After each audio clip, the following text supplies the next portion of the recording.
Tokyolive Endoscopy 1.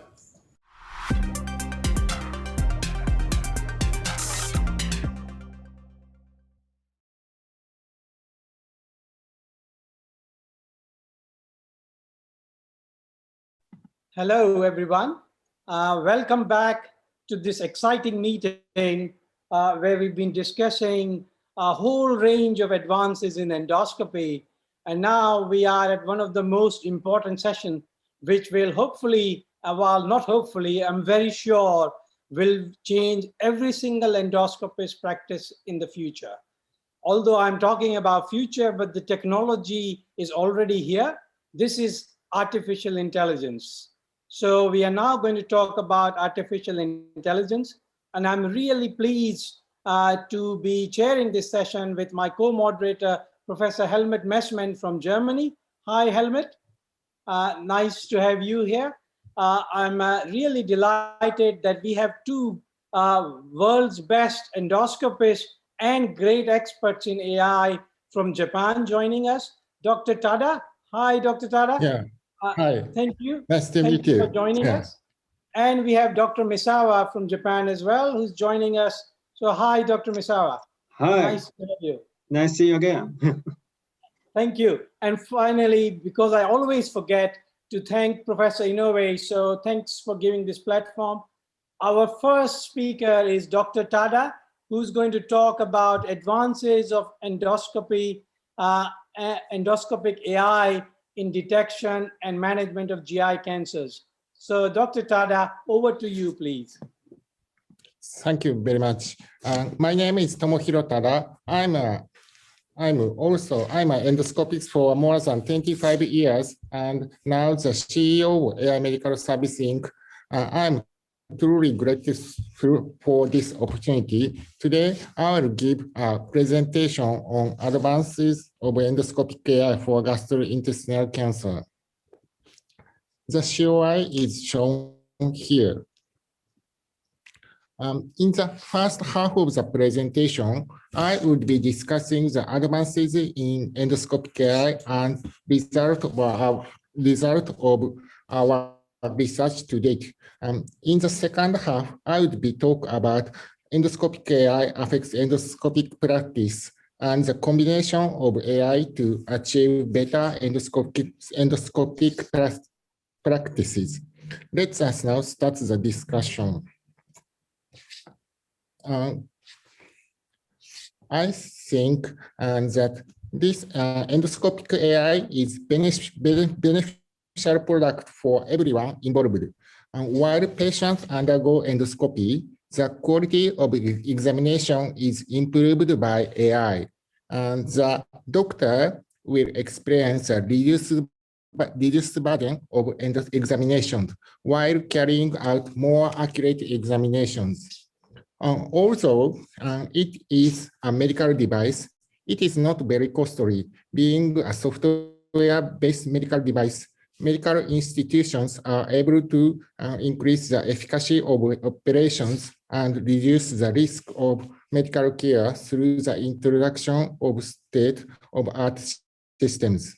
In other words, I believe the endoscopic AIs are win-win product for everyone. At present, Colon AI has obtained medical device approval in Japan, and it is the first to receive approval in 2018. 5 AIs for colon polyps have been already approved worldwide. However, there's only one approval medical device in non-colorectal areas, such as gastric or esophageal areas. Looking at the 5-year survival rate by site in Japan, gastric and esophageal cancer have greatly reduced survival rates with progression. So by contrast, the survival rate of stage 1 and stage 3 colon cancer differ only by 2%. Therefore, I am working to develop AIs for cancers of the upper gastrointestinal tract, including gastric and esophageal cancers. our first paper published in 2018, we succeeded in developing the world's first AI for gastric cancer detection using deep learning. This AI was trained with still images and verified with still images, but it detected gastric cancer of 6 millimeters or more with 98% sensitivity. Next, we verified this gastric cancer detection AI with videos. The right side is a normal endoscopic video. On the left side, AI judges a video, and if there is a suspicious cancer area, a rectangle is displayed in that part.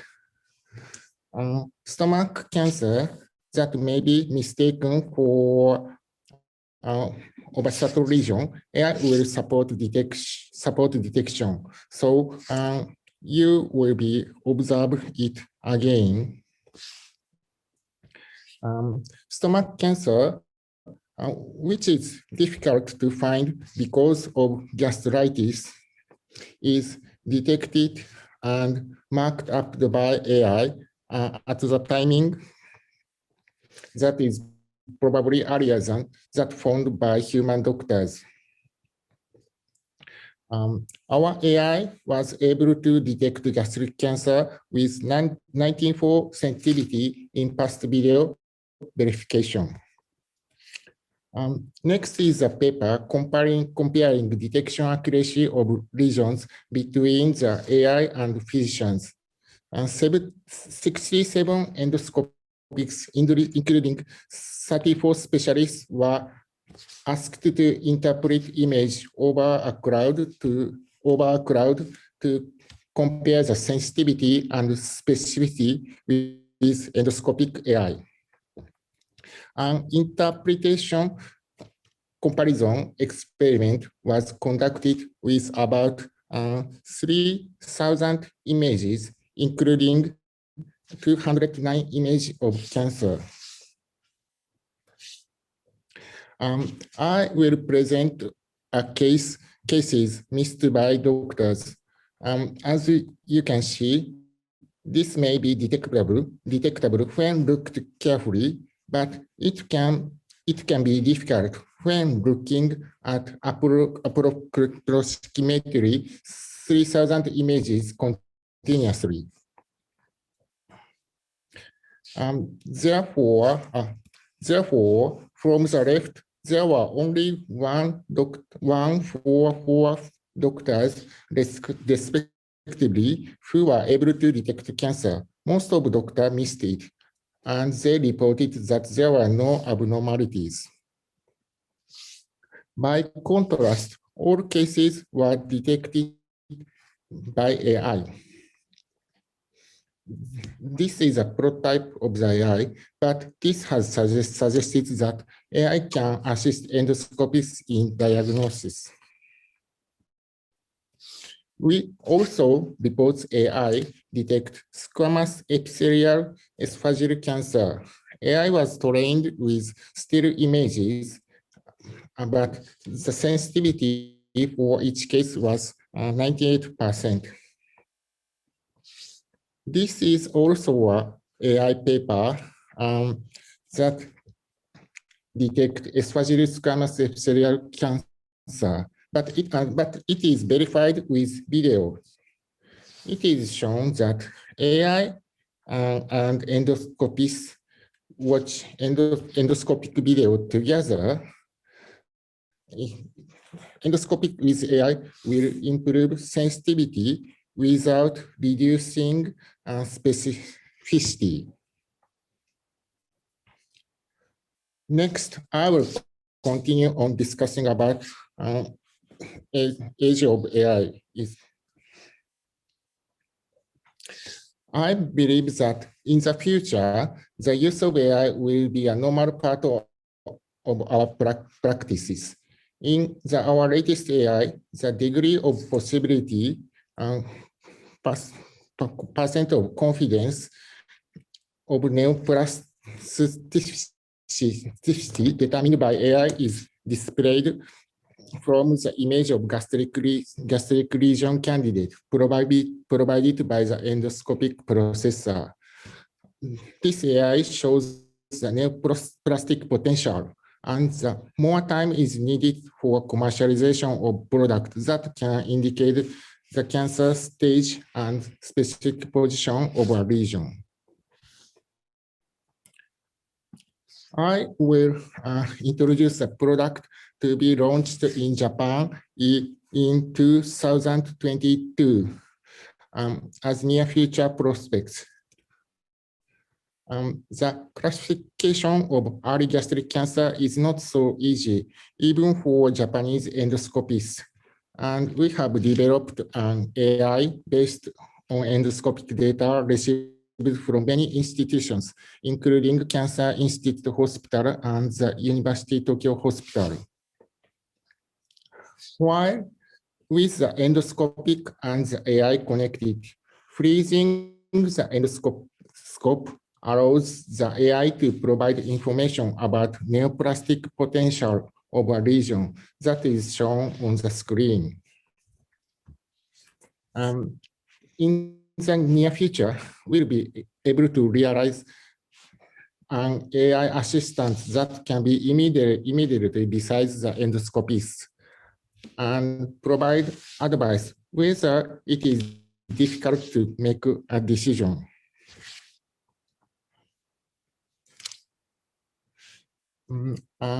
In addition to recognize cancerous part, AI will indicate the non-neoplastic part findings, such as gastric cancer scar as low confidence. This is a gastric ulcer scar, so AI recognizes low confidence, which means no cancer, non-neoplastic. This is also gastric erosion, so AI does not recognize this part as a neoplastic and diagnose as low confidence.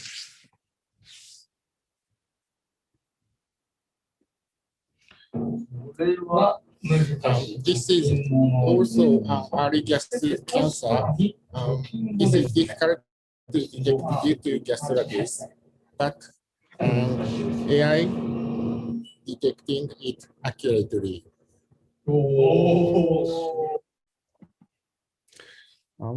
In the first hour classification AI supports a decision on neoplasticity. It will provide a probability of the region being neoplastic or not. Most of the data we use as a teacher data is early gastric cancers. We are developing AI for early regions that are difficult for human doctors to judge. The performance of AI changes depending on what teacher data are used. As this AI is one that can classify early stage gastric cancer, it is not yet able to analyze advanced disease. However, complex situation is not covered in the first product.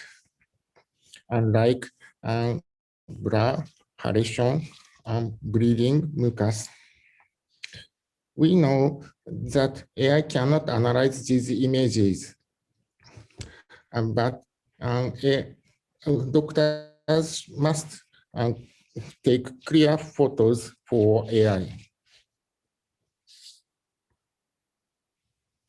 We recognize that gastric cancer detection is more useful for endoscopists than gastric cancer classification.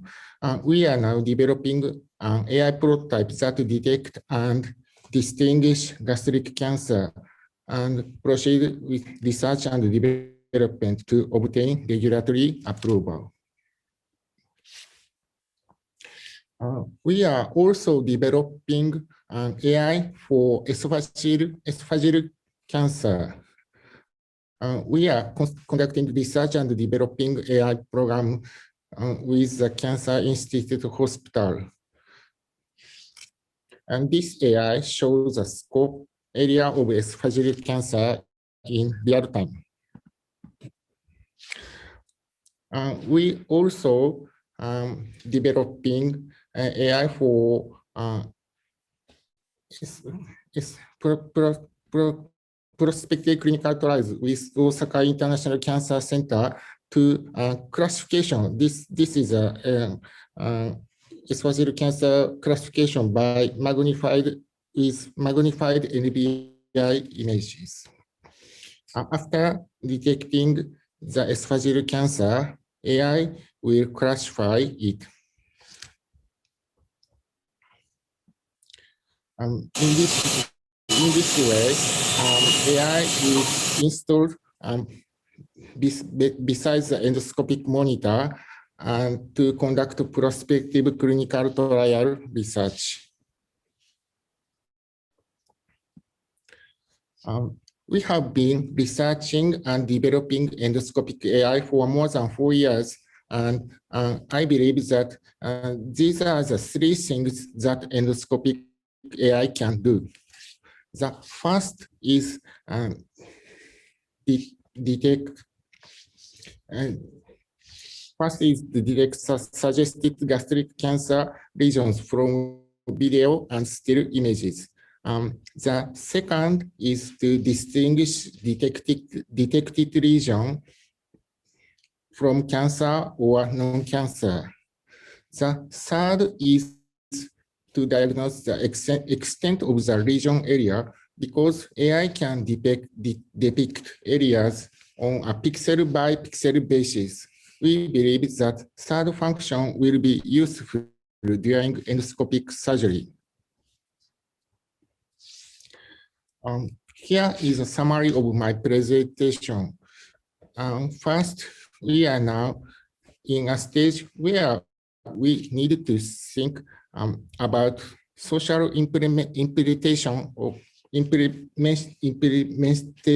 AI rather than how to develop it. This is an error when we began to think about how to work together with AI.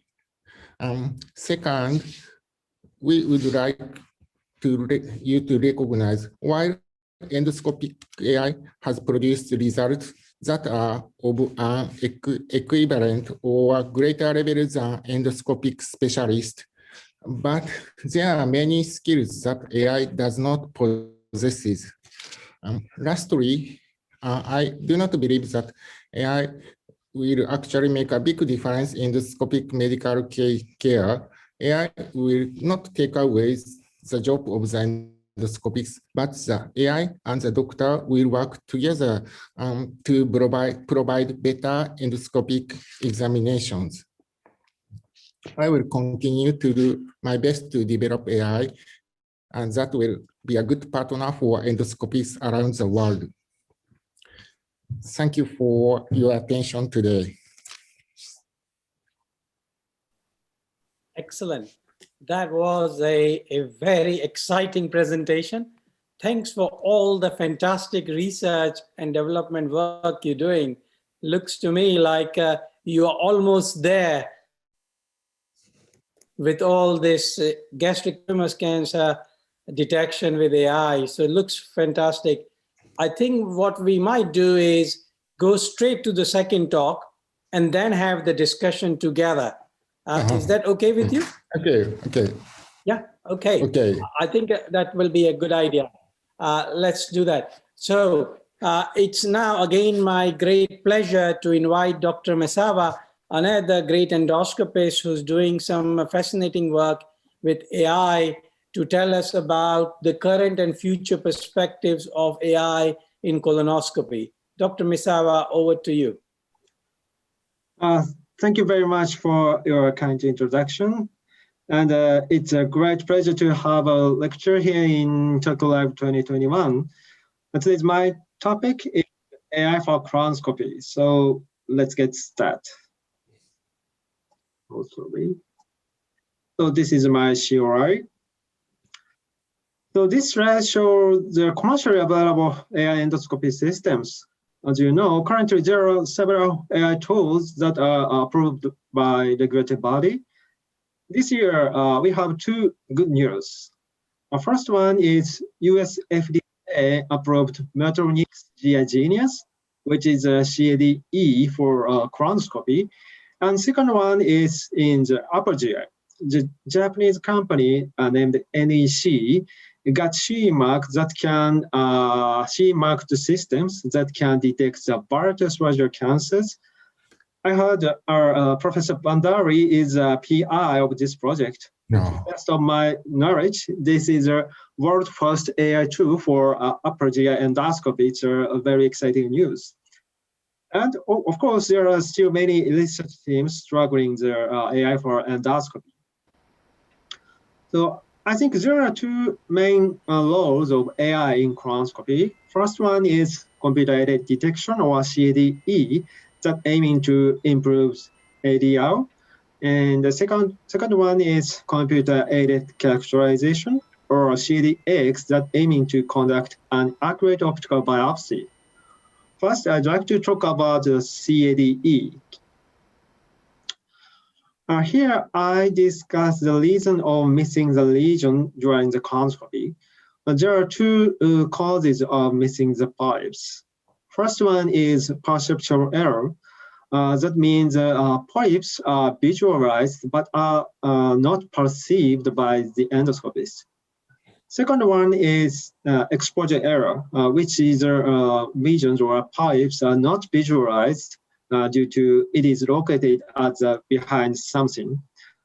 The CAD-E is not effective for exposure error. Therefore, main target of the CAD-E is perceptual error.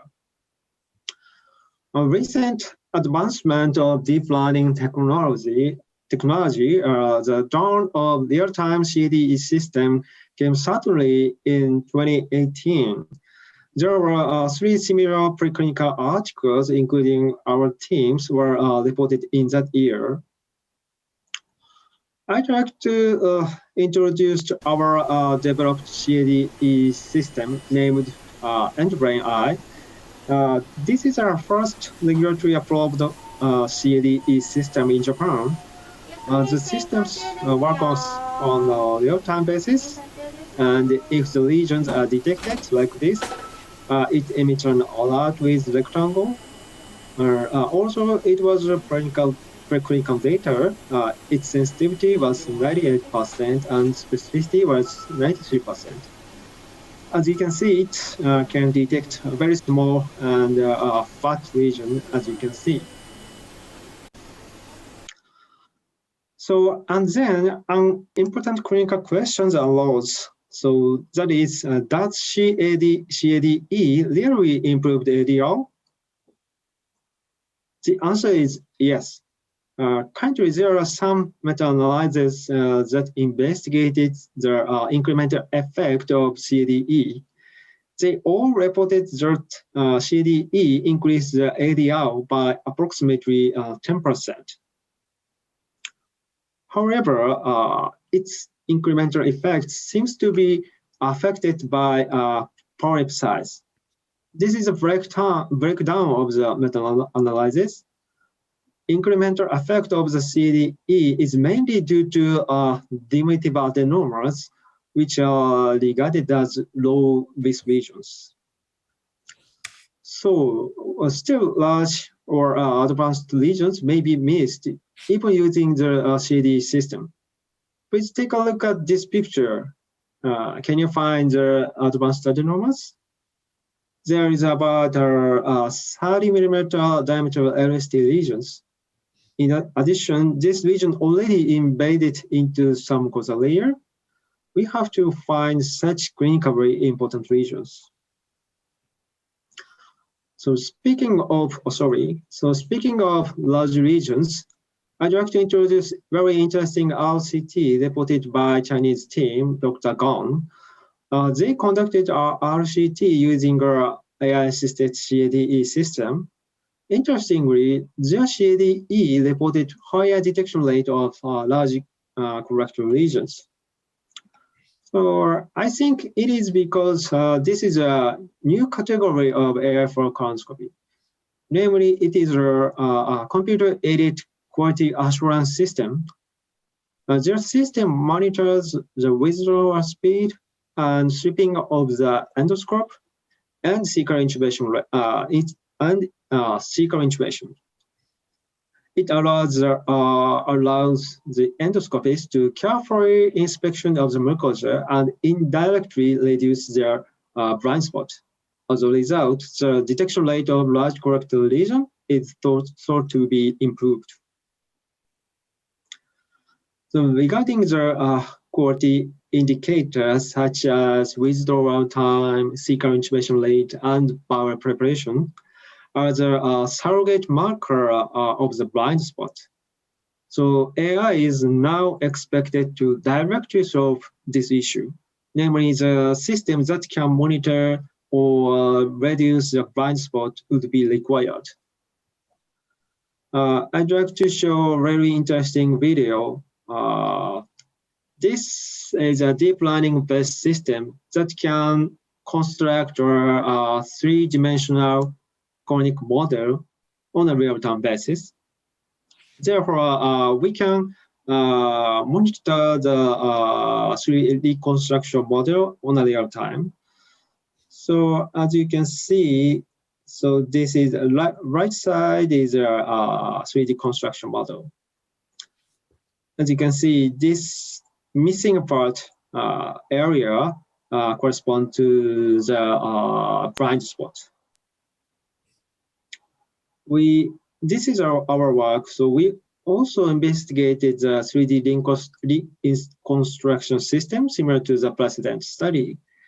I think such is 3D reconstruction technique or blind spot monitoring system is a next research topic of this field. Okay, let's move on to the CADX. We need AI also in characterization because there are some limitations. For example, in clinical practice, differentiation between hyperplastic polyp and adenomas is still difficult. Sessile-associated lesions or SSLs are another issue. Optical diagnosis for these lesions is difficult even after substantial training. Third, optical biopsy for T1-CRC is very challenging. 60% of T1-CRCs are misdiagnosed as tubular adenoma. These limitations can be solved by the AI. To tackle with these issues, we started to developing CADX using endocytoscopy since 2013. Named Endogram is CADX system for endocytoscopy, which can provide computer-aided diagnosis whether the taken image is correspond to neoplastic or non-neoplastic. The Endogram can output diagnosis both endocytoscopy with NBI and endocytoscopy with microfluidic staining. Let me introduce endocytoscopy very briefly. So endocytoscopy is a kind of contact type end microscope. Professor Kudo and Professor Inoue, who is a director of this course, developed the endocytoscopy with Olympus Corporation.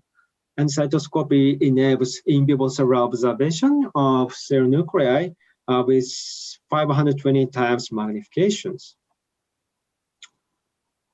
So speaking of the Endogram, so regarding the performance of the Endogram in clinical practice, I'd like to introduce the result of prospective study briefly.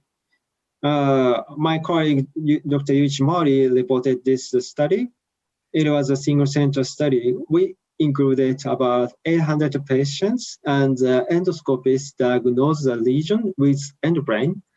The negative predictive value for left sigmoid diminutive adenomas was more than 90%, which exceeded the PB thresholds.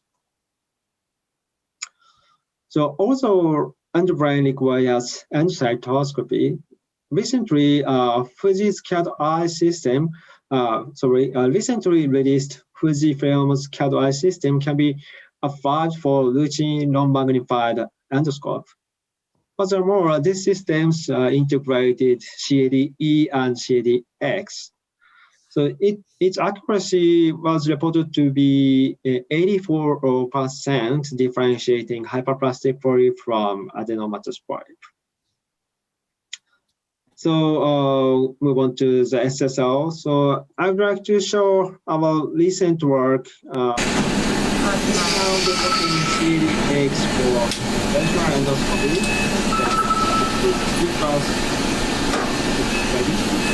Based on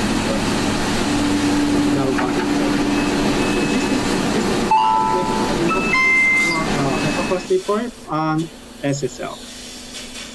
So you can find the SSL-selected regions here. The system detects the region, and then endoscopists change narrowband imaging mode. And physicians capture the image. It outputs a pathological prediction like this. So it seems very nice, and we are now evaluating this CAD-X in a prospective study. So finally, the challenging for T1CRC. This is a new endobrain system named Endogram Flask that can output 3-class diagnosis by analyzing the endocytoscopic image. It can output non-neoplastic, adenoma, or invasive cancer. So as you can see in the right side, as you can see, this is a very small region. It was about 5 mm diameter 0 plus 2C region, but it already embedded into the T1B submucosal layer. So such small T1 cancer is very difficult to diagnose even for expert endoscopists. So we expected the endobrain increase physicians' confidence level. So similarly, this year, some studies targeting on depth prediction for colorectal cancer are reported.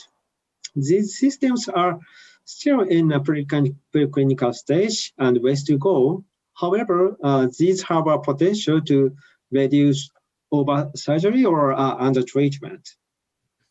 So this is my final slide. Let me conclude. AI for colonoscopy is now implemented into clinical practice, and AI will unify the quality of colonoscopy. However, high-level clinical evidence is still needed. Thank you very much. Thank you.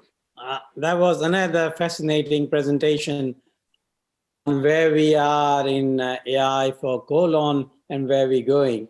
So thanks for sharing all your exciting work with us. It now poses a lot of questions and exciting confusions in our mind. So I am very excited that I get confused when I get too excited. So I'll ask my more experienced and very clever gentleman, Professor Messman, to now initiate the panel discussion. Helmut, you are muted. Can you unmute yourself? Sorry. So thank you, Pradeep, and thank you, Dr. Tada Misawa, for this really great presentations. Now, as you said, AI is not a vision, it's almost here. And we have the first commercial available products on the market, now also on upper GI. But I think lower GI has still the most experienced and the most systems are on the market. And the question always is, what is the real benefit right now? And there are studies coming right now comparing AI with in colonoscopy without AI. And as you mentioned, Dr. Misawa, there is obviously, we detect more polyps, but the majority are small polyps. And those who don't use AI so far say, well, it doesn't care. Nobody will die of this small polyp. What is the real benefit? What would you suggest? Why should I buy a system in Germany? Thank you, Professor Messmer. That's a very important point. So actually, the current CDE system detect only increase diminutive adenoma. So it's these are the very low risk regions. So, but I think so. Sorry. So such regions maybe may not affect the long-term outcomes, such as colorectal cancer incidence or mortality rate. But we believe so such CD system will increase the advanced adenoma, advanced regions. So we have to wait the large-scale prospective study to investigate the advanced regions, I think. Mm-hmm. I mean, there is, yeah.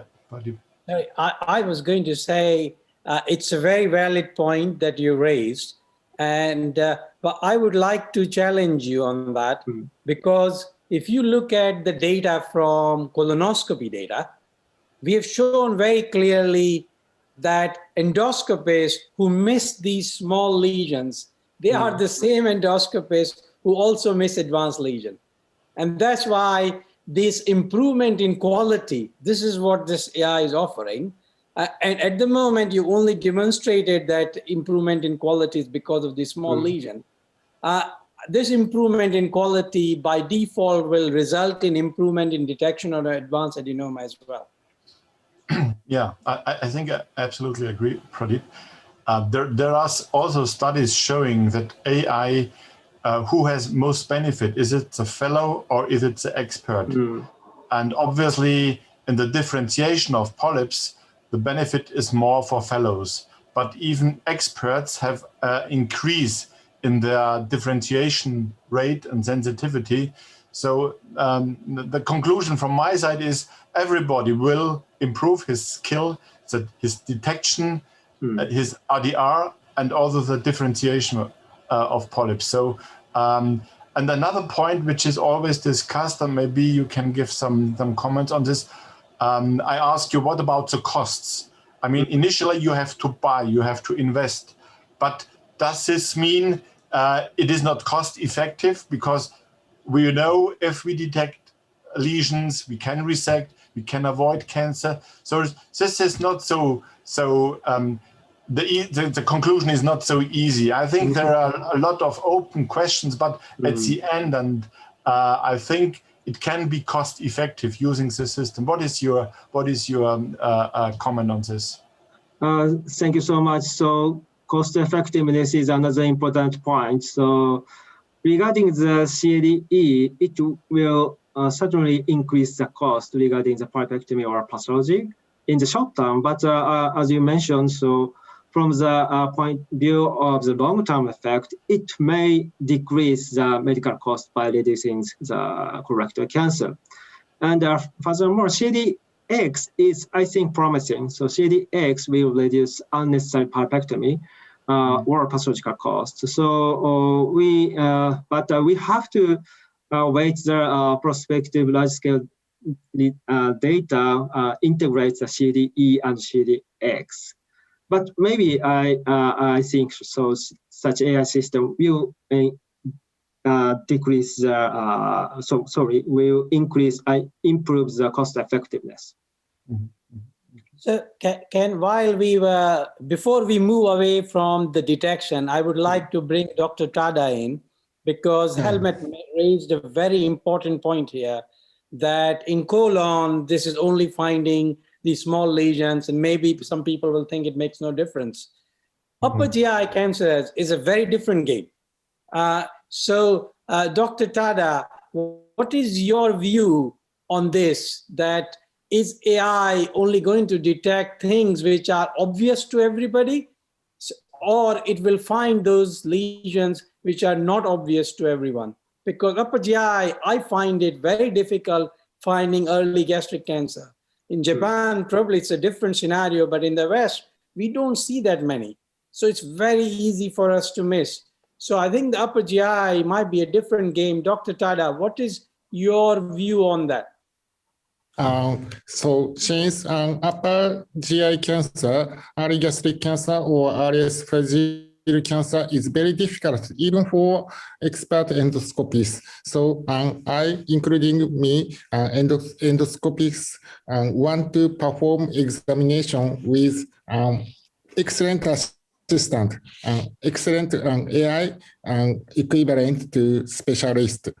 So, and also, if even one overlooked cancer is reduced, it will save more than tens of thousands of dollars of medical cost.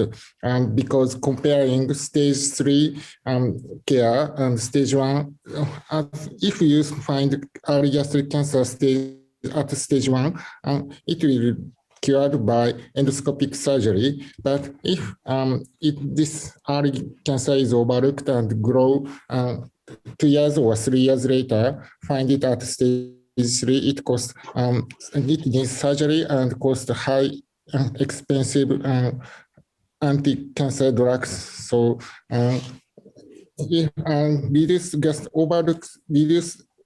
overlooked cancer will cover the cost of AI for gastric cancer or esophageal cancer, I think. Thank you. Helmut, for us in the West, Barretts is a big thing. We don't see that many guests, but you've done a lot of work with Barretts and AI, Helmut. What is your opinion for Barretts? You think AI can make a difference? Yeah, I think so. I mean, at the moment, for sure, in the Western world, we don't have a screening upper GI endoscopy. This is, I think, a problem. And why is it so? Because of cost effectiveness. But I think we have to think beyond the border. I mean, in Germany, we have 60,000 colon cancer per year. We have only 5,000 Barretts and 15,000 gastric cancer. But taking all the upper GI cancer together, including hypopharynx, including lymphoma or whatever, so in Germany, we would expect 40,000 neoplastic lesions in the upper GI. And if it's possible to find tools, and one is a Barrett tool to detect the Barrett cancer.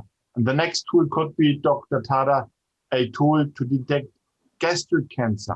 And perhaps we need a tool to help us also to see hypopharynx cancer, which never will be seen by a gastroenterologist. Then it makes sense to perform, even in the Western world, for cost effectiveness, a screening, because now we find more, the computer helps us, and then we can treat these lesions in a very early stage and don't need expensive surgery, adjuvant chemotherapy, and. So this is my hope in the future, having a platform for different diseases in the upper GI, because as you said, Pradeep, upper GI is much more difficult than colon. We see so many lesions, or we miss so many lesions. Sometimes we are lost.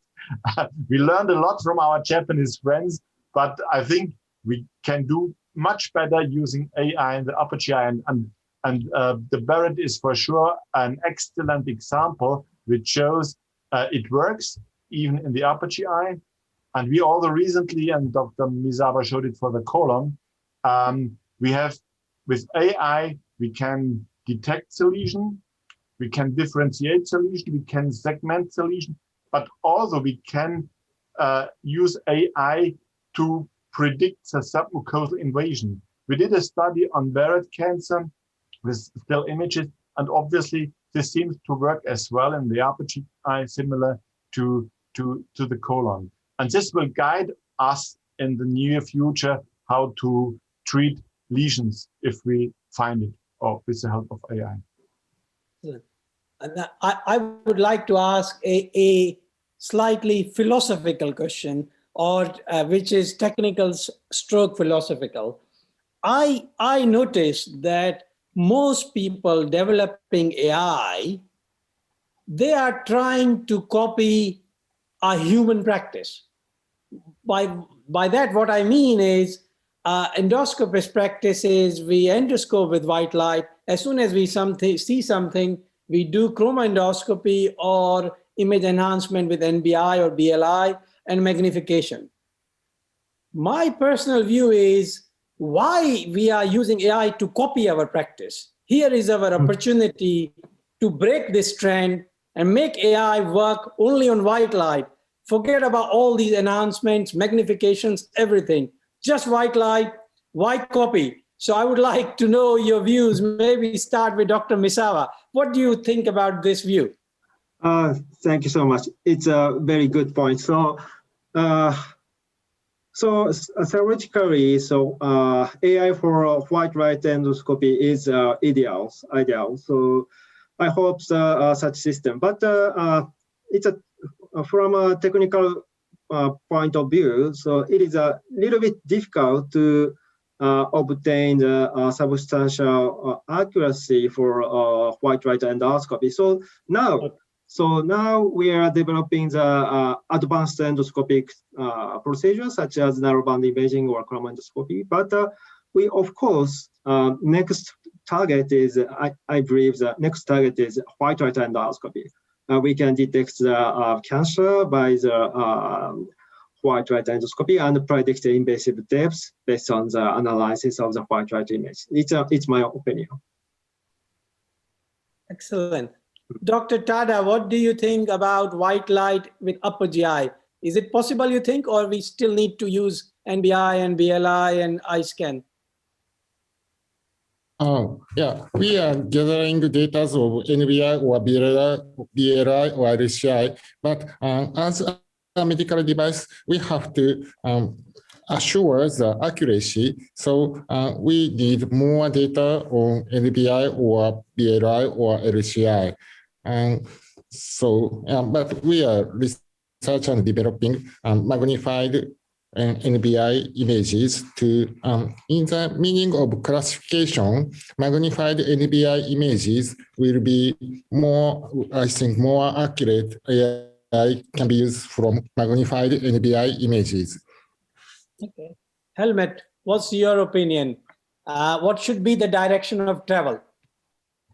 For sure, white light should be the easiest way. Then this system can be used for different scopes. On the other side, I think it's we should test different modes as well to increase accuracy and detection and differentiation rate. So why not using systems where NBI or all this stuff is working in the background, which is not visible for us, no? And that could be also an option.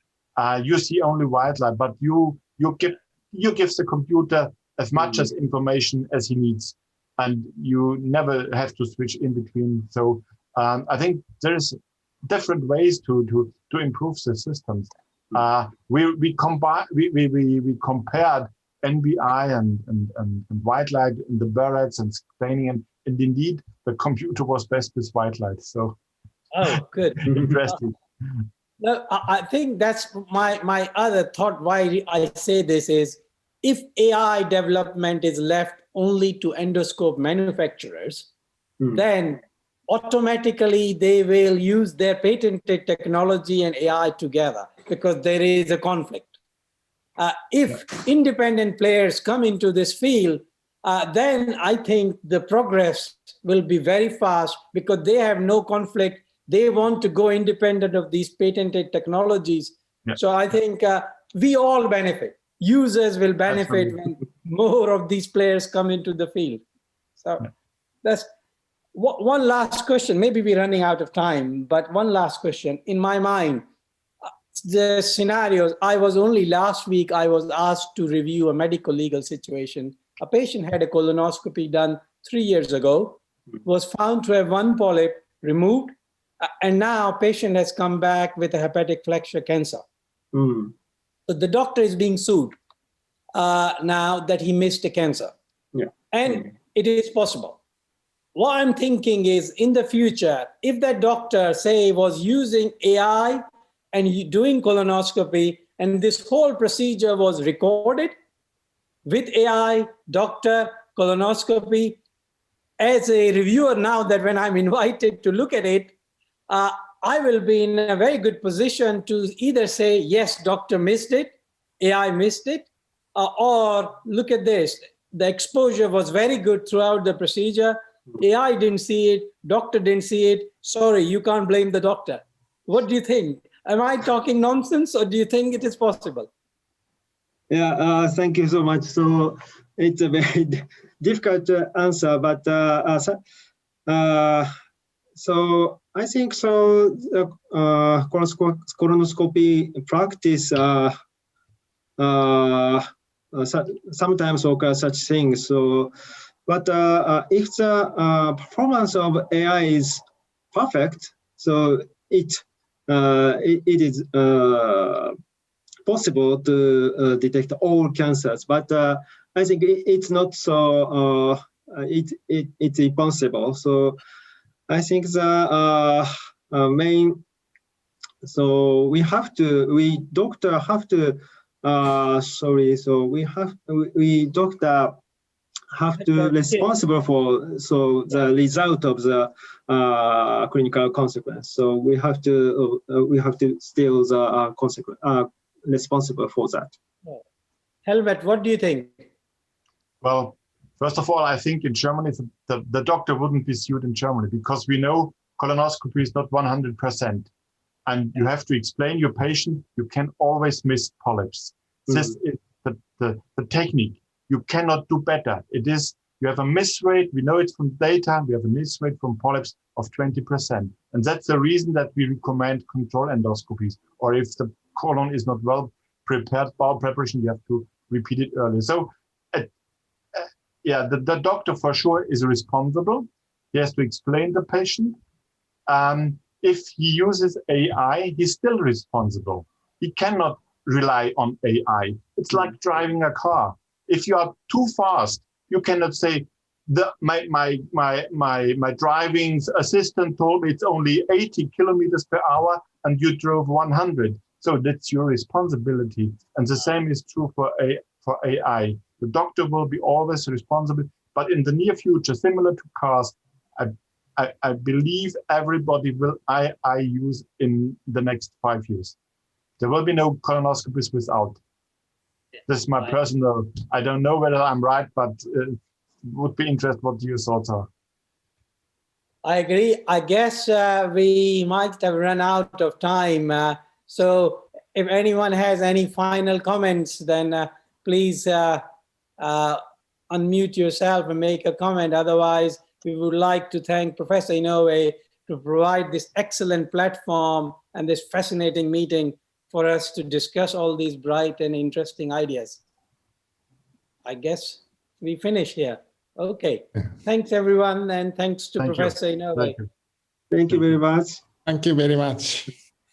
Bye-bye.